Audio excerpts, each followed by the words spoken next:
and stay seated in the silent outhouse of cowardice. Lift every voice, black, white, brown, and in between, Protestants, Jews, Catholics, and Gentiles alike, and sing until earth and heaven ring. Ring with the harmonies of liberty. That's togetherness and being on one accord. Let our rejoicing rise as high as the listening skies, so that God our Father hears our commitment and our joy.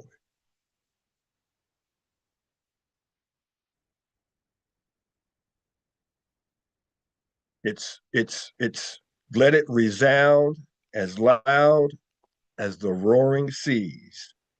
Shadowed beneath thy hand, may we forever stand, true to our God, true to our native land.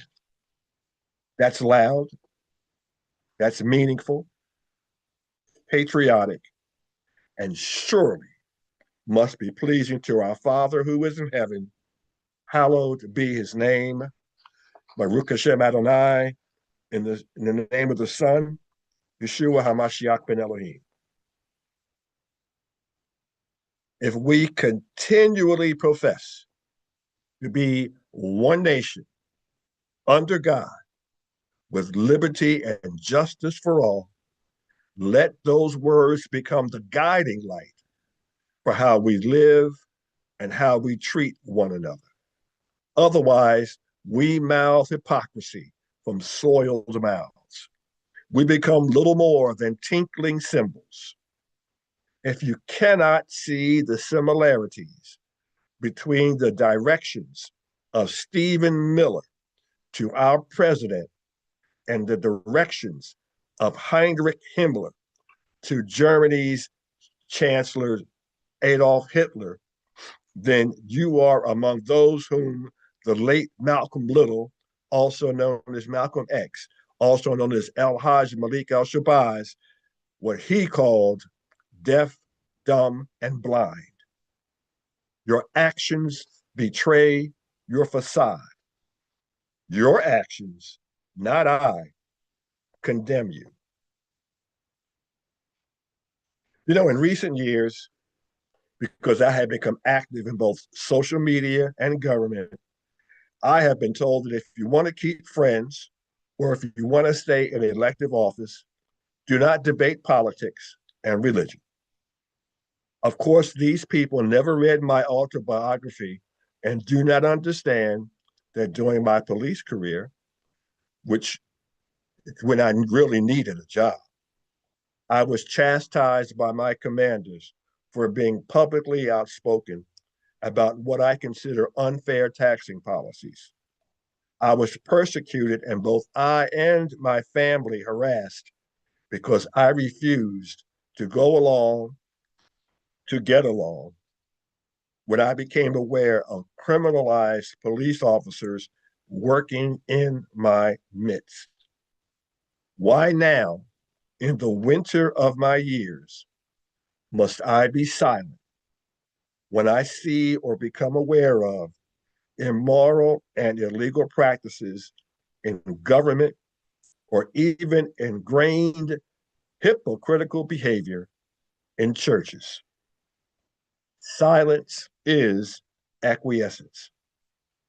Let me quote the late African-American folk singer, Bill Withers. He said, "Must I holler? Must I shake 'em on down?" Well, today, I cannot holler for 60 minutes, but I can sure enough shake 'em on down. So let's be clear. Most people are afraid to discuss religion because their foundation in their religion is weak. Let me explain that a bit more based on my life experience. Maybe not yours, but my life experience. Most Protestant churches preach but don't teach. I've told you that before. The way it's done today preaching is entertainment. People act the same way at churches as they used to do at a James Brown concert, jumping up and down and screaming, sometimes singing louder than the person on stage, and walking out talking about how they were moved. When asked if you know the meaning of the songs or sermon, you can't talk about that. You can only talk about how much you were moved. When I took a seminary course at McAfee College of Theology, one of the last things our professor told us was not to expect to educate our congregations on Sunday. On Sundays, people want to be entertained and not educated. Thus, when you look at this world and observe the way Christian people become practitioners of or supporters of immoral behavior, you realize that solely preaching to a congregation without first teaching them is as useless as planting seeds on stony ground. Whenever you are lucky enough, whatever you are lucky enough to grow, cannot be sustained. But the hypocrisy continues. People walk out of churches believing that Mary Magdalene was a prostitute, that Jews crucified Jesus, who I love to call by his real name, Yeshua, and that Armageddon is just around the corner. Thus, people are not uncomfortable when George Floyd was videotaped being strangled to death, when Renee Good is shot in the face for driving away from ICE, when an unarmed Alex Pretty was shot 3 times and killed because he was foolish enough to help a woman who had been shoved to the ground by ICE agents. Speaking of Bill Withers, I'm going to quote some words from my favorite song of his entitled You. It's a song that closely relates to how I feel about, courage, and how I feel about the hypocrisy that too many of you tolerate and live by. It goes like this. You got the nerve to call me narrow-minded because I'm not loose and indiscreet. People lying down always get blinded by people standing on their own 2 feet. If you're throwing dirt at people, you got to get some dirt on you. I got to take a ton of lies just to get an ounce of truth from you. You're like a man loving Jesus, then says he can't stand a Jew. I'm telling you, that song gets to me, the words. If you haven't heard it, play it. It's called You by Bill Withers. I'm going to quote some more from it later on, but it's my favorite song. Ice, ice, baby. Ice, ice, baby. The Immigration and Customs Enforcement Agency is preparing its next assault on human rights in Georgia. Have you seen what they have wrought in Minnesota? Many Americans are stuck on the belief that the leaders of our country, which was founded on basic Judeo-Christian principles, will put an end to the chaos, the assaults, the murders committed in recent weeks by this agency. That is not about to happen anytime soon. There are, at minimum, 147 legislators in Congress and the Senate who are documented as steadfastly approving all authoritarian tactics employed by the President of the United States, Donald Trump. Americans have forgotten that this president had sought to pardon the murderer of George Floyd. Because he is ignorant of state and federal laws, it took his advisors to tell him that he had no jurisdiction in the administration of state laws. Now he has created his own personal army by bastardizing the agents of the Immigration and Customs Enforcement Agency, ICE, and our Border Patrol. These masked vigilantes have become America's Gestapo. That is not an exaggeration. The Gestapo, look it up.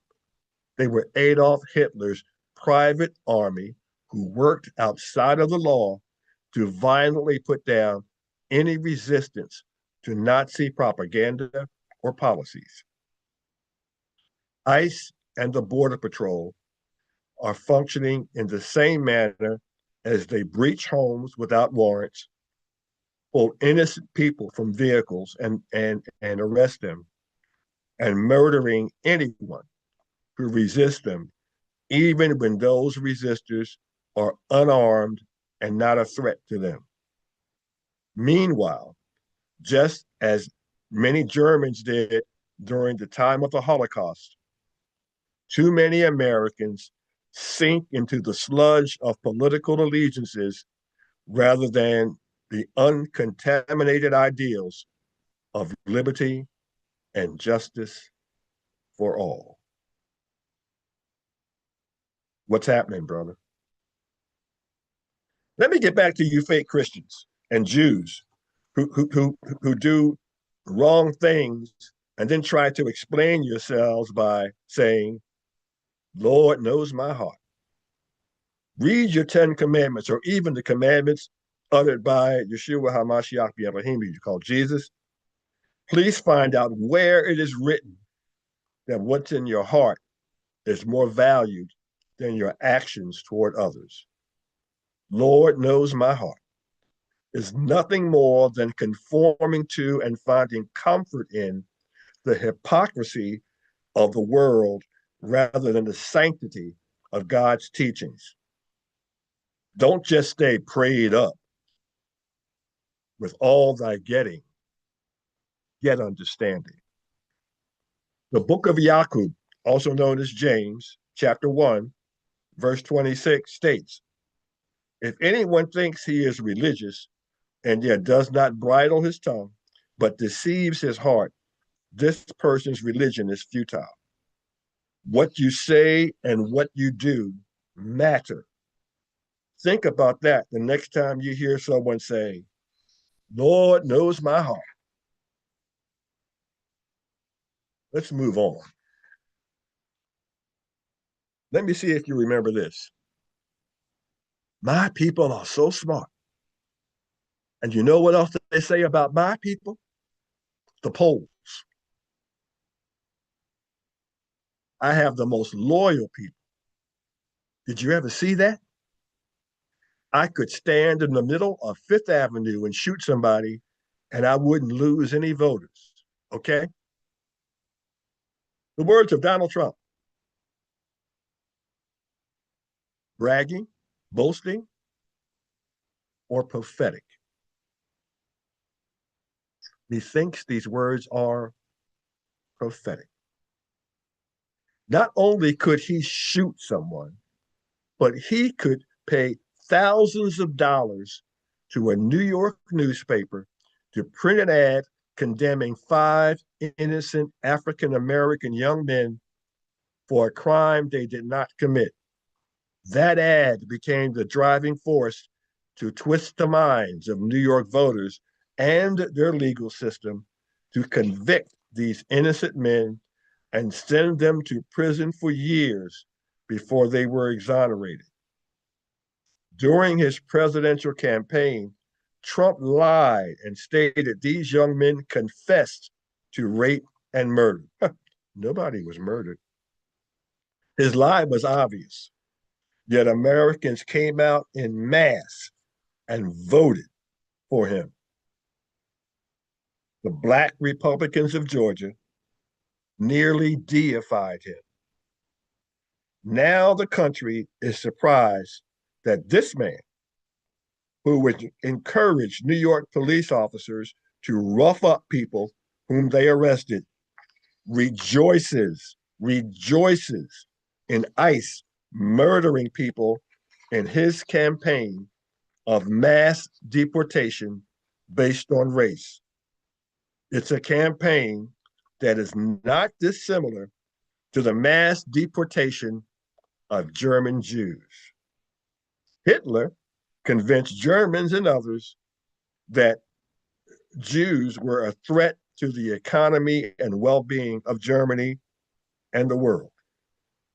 Just as Hitler convinced Germans and used his Gestapo to carry out his immoral policies, President Donald Trump and corrupted ICE and our Border Patrol carry out his immoral, illegal practices that include murder. Yet Christian evangelicals cheer this behavior, just as Christian Germans cheered Hitler. I hear you, MAGA, right now. Those with the courage to listen to this broadcast. And most of you don't, you're punks. Most of you are saying, Trump is not sending people to death camps. Really? What is your opinion of prisons in San Salvador? What do you think happens to immigrants sent to African terrorist countries? Many of the Nazi death camps were not in Germany, but in Poland. Donald Trump calls you, quote, smart, end quote.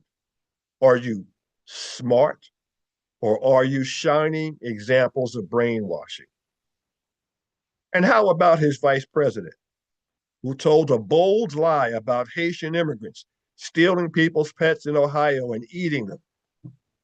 Weeks after his statement was thoroughly debunked, he admitted on national television that he lied, but added that if lies furthered his cause, then he would lie again.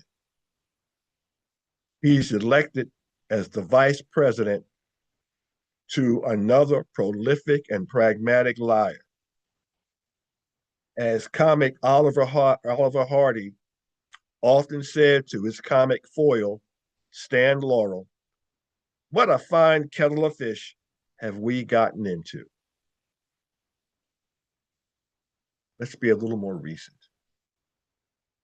This may be a little long, but it's important.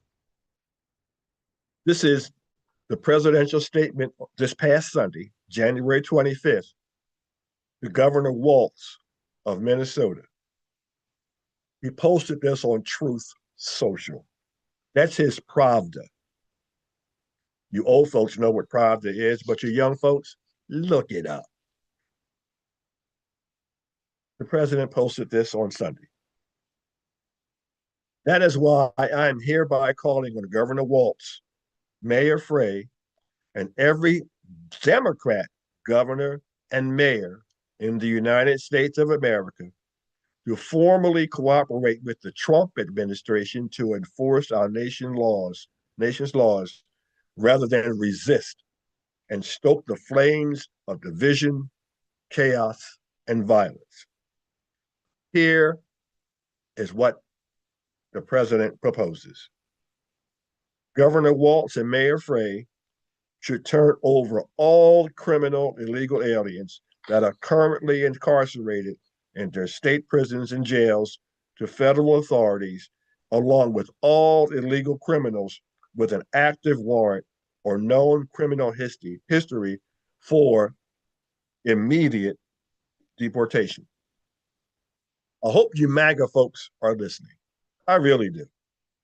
Number two, state and local law enforcement must agree to turn over all illegal aliens arrested by local police. Three, local police must assist federal law enforcement in apprehending and detaining illegal aliens who are wanted for crimes.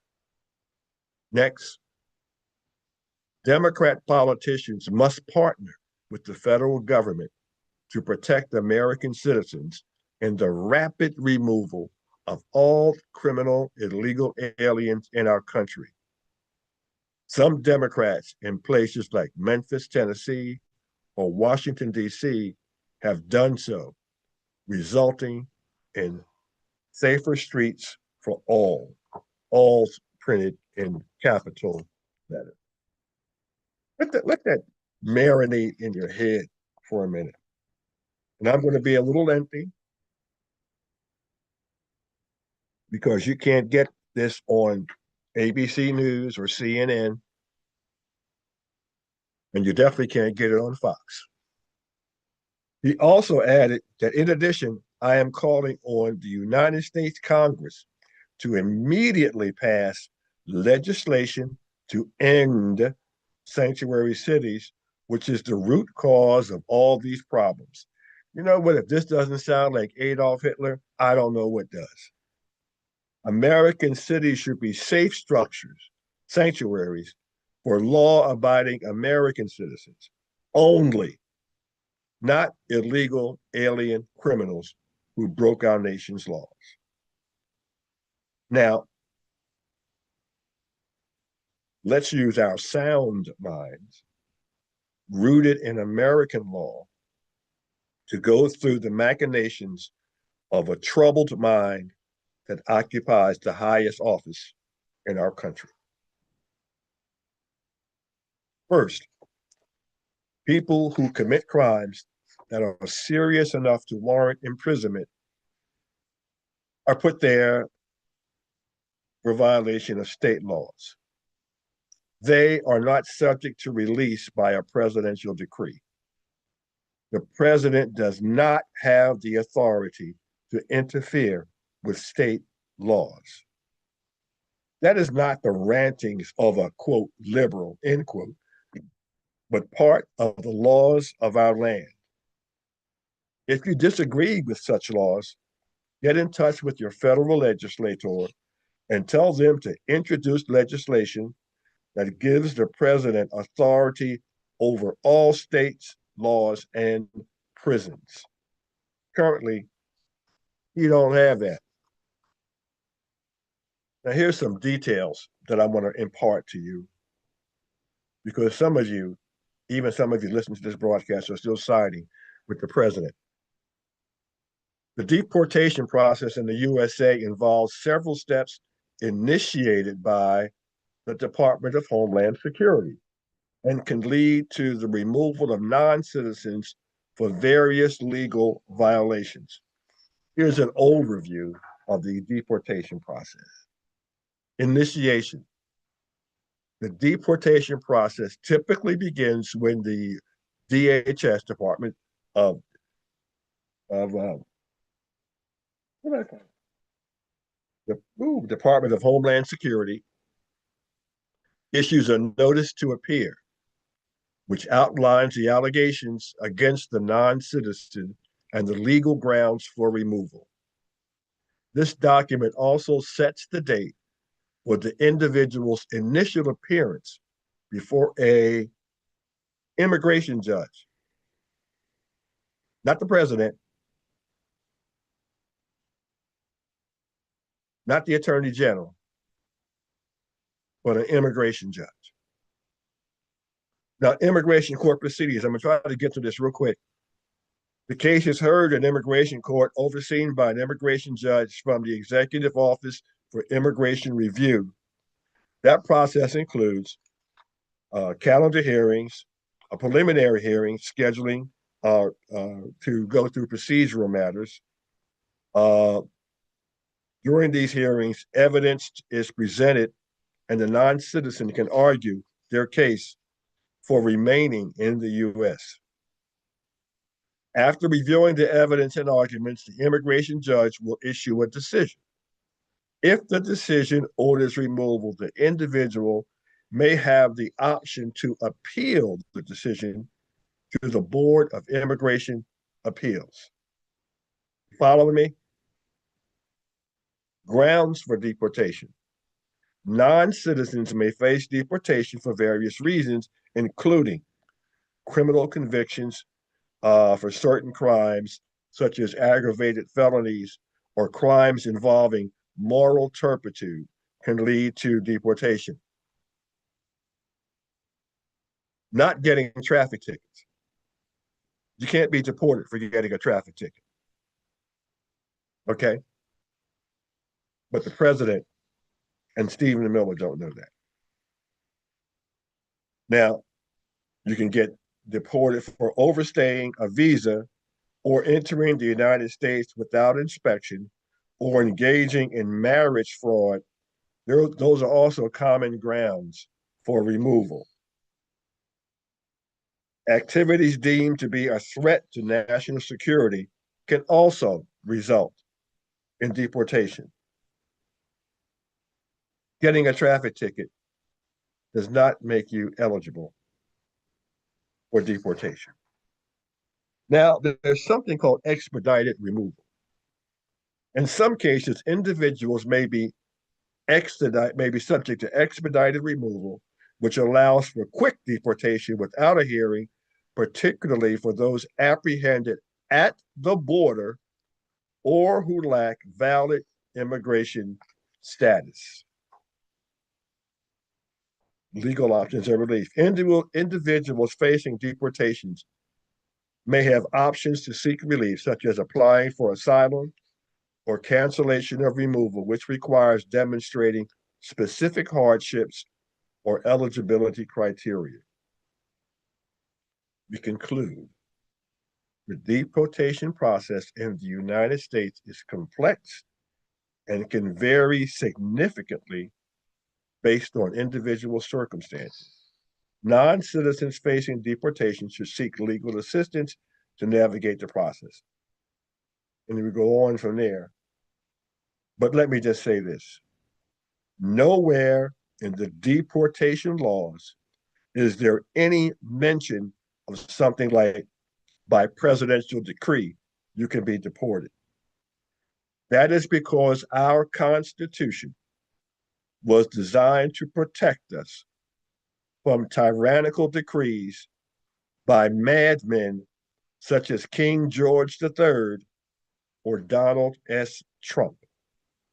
We are a nation of laws. How quickly we forget that. How quickly.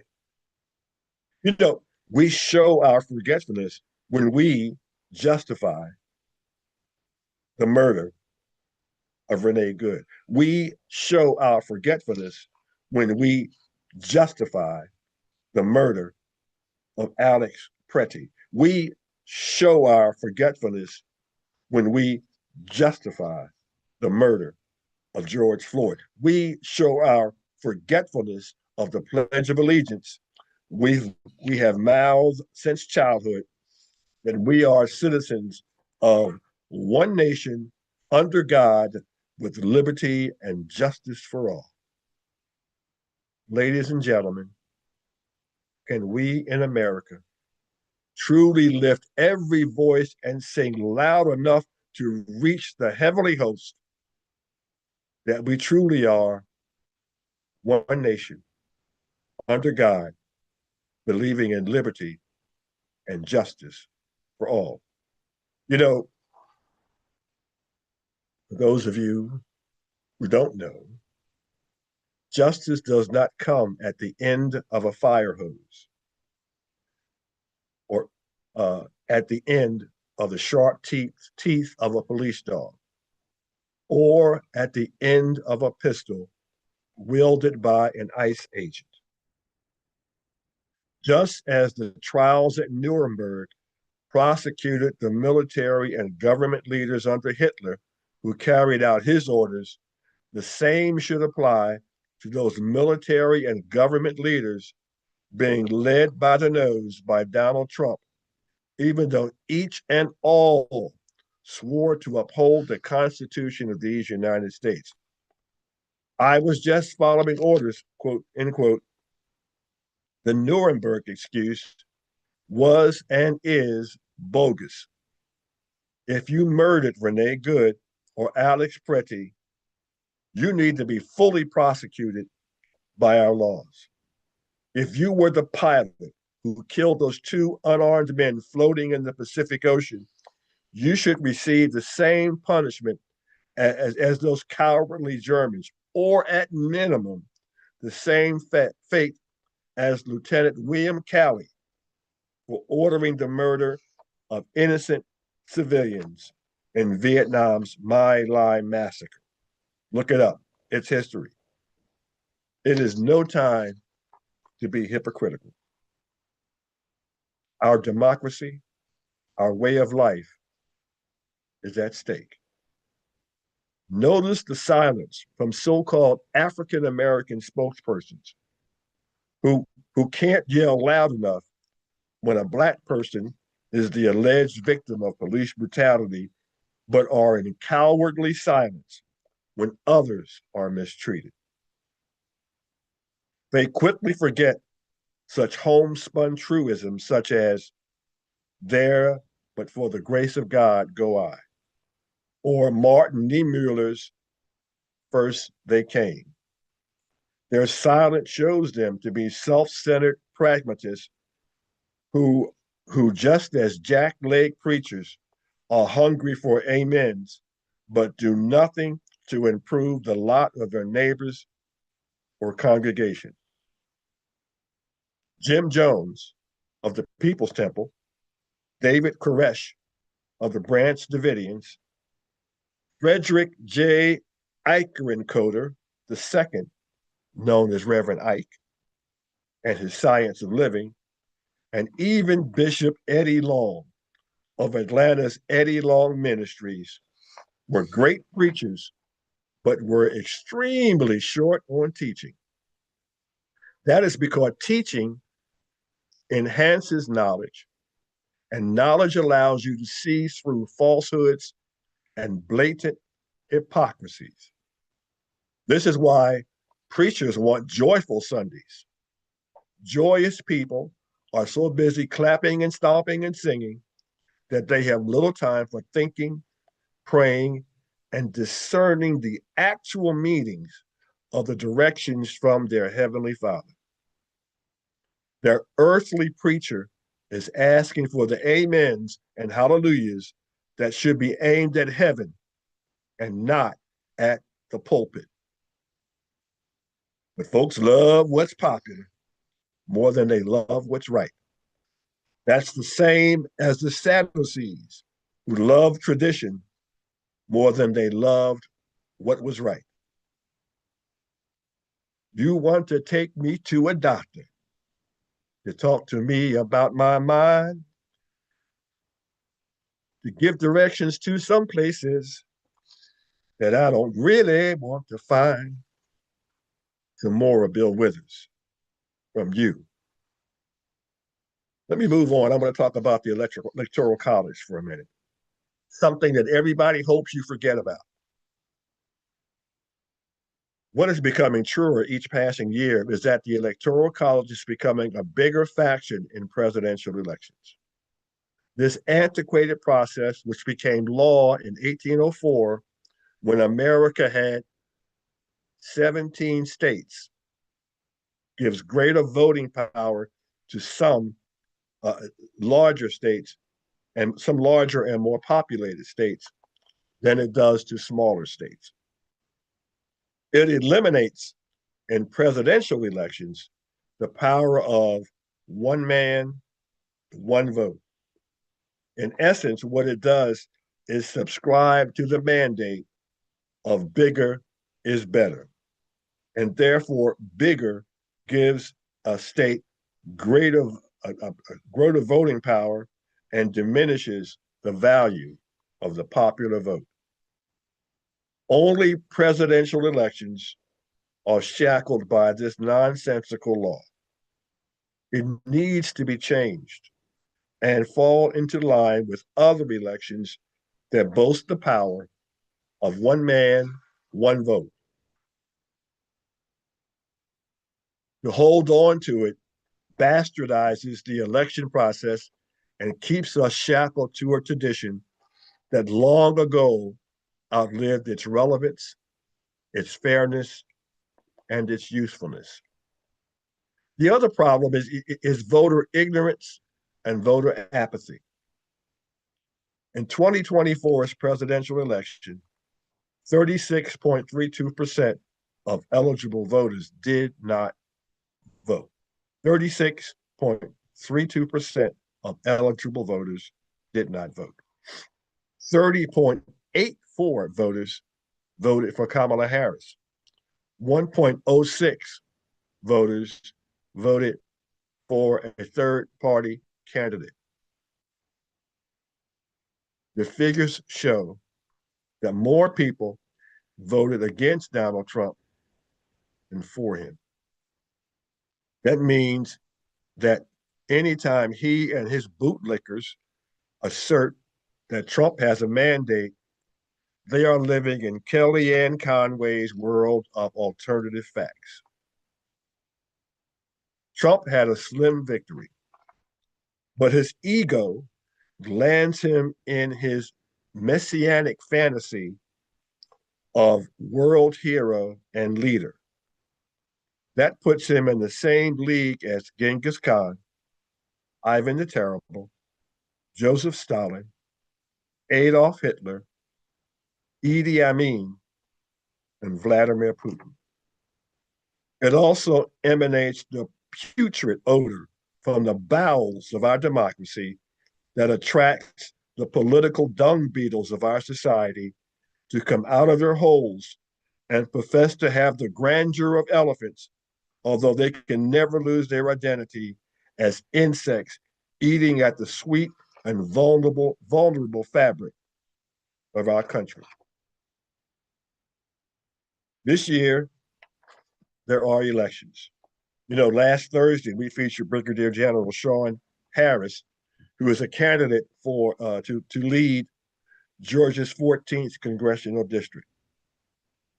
That election occurs on March 10th of this year. Countrywide midterm elections occur this November. I warn you, America, if you are satisfied with unarmed people being shot and killed, mass deportations and violations of federal laws, and, quote, absolute immunity, end quote, for federal law enforcement officers, you are obligated to vote for every Republican candidate on the ballot and support those incumbent Republican candidates who act as if they are RCA Victor's dog Nipper, listening to his master's voice rather than elected leaders with fortitude and a moral compass. The rest of us, the thinking people, need to thoroughly investigate every candidate for whom we intend to vote. Don't go for the okie doke. Don't allow political party to be the only and most important value you look for. We don't need another group of political pussies in Congress and the Senate. We need people who understand the value of our Constitution, support the will of their electorate, and have the moral fortitude to say no when evil begins to trump good. You know, my personal business card that I began using when I wrote my autobiography has the following quote: all that is necessary for the triumph of evil is for good men to do nothing. End quote. Those are the words of Edmund Burke, who was an 18th century Irish politician and philosopher. Let me quote from Jacob, which you call James, the New Testament, chapter 5, verses 19 to 20. My brothers and sisters, if any among you strays from the truth and someone turns him back, let him know that the one who turns a sinner from the error of his ways shall save a soul from death and cover a multitude of sins. End quote. I say that because that should be the lesson of today. Those words are the heart and soul of WCEG's digital media enterprise. You need to think about that. You need to consider that the next time you hear someone use the phrase DEI hire. DEI hire is the new N word. And let me go back and say a little something else here before I get off the air. You hear a lot of people talking about, quote, America first, end quote. And you have no idea, absolutely no idea what America first is. You know, it's the same as people who walk around now, they're using the word woke. I had to straighten some folks out here in Snellville about not using the word woke and why you shouldn't use it. Because woke means looking out for people who are using your race to persecute you, to kill you, to throw you in jail when you have no charges against you. They justify it, they are feel justified to abuse you in any way. So Huddy Ledbetter, known as Ledbetter, sang a song that closed with the plea to stay woke. That song was about the persecution and prosecution of the Scarborough Five, just as we have the Central Park Five in New York City. Stay woke, because that type of nonsense will happen again if we close our eyes, get too comfortable. And you hear me talk a lot about the Black Republicans of Georgia. That's because they're right here in the state where I live right now. But they have allies all over the country who listen to his master's voice.